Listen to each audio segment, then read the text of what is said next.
Hey, let me tell you a little story.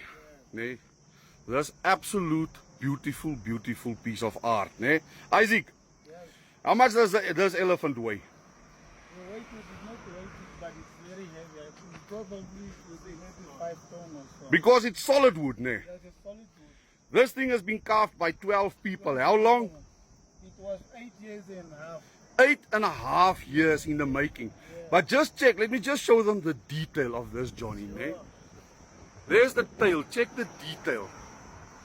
Out of solid wood. This is, listen, this is, if you're mistaken, this is like a real McCoy. Check this, Johnny. Nee? Check the trunk, check the detail on this trunk of this elephant. Nee? Check you. So, please support this guy. If somebody has that kind of money to buy this elephant, how much is it, Isaac? 2.4 million, but you can also negotiate. Alright, Isaac says 2.4 million, negotiable, ne? And my commission is 2%. So, if you watch this, Your commission will be 10%. 10% is my commission. So please support me and come buy this elephant in Okahanya from Isaac. But even if you don't want to buy the elephant, ne?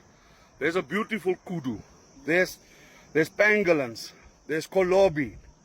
There's everything. But this elephant, I must tell you, this is on par with some of the best artwork you can get in the world. Why do you want to pay 2.4 million for a picture if you can buy the real thing for 2.4? Isaac, I hope somebody sees this video and contact you. I'll put the number here. They can phone you. They can buy this, Johnny. Luxem, this is beautiful. Yo. Say Arrivari, Isaac. Say Arrivari. Arrivari. There we go, Arrivari. Arrivari. Yeah.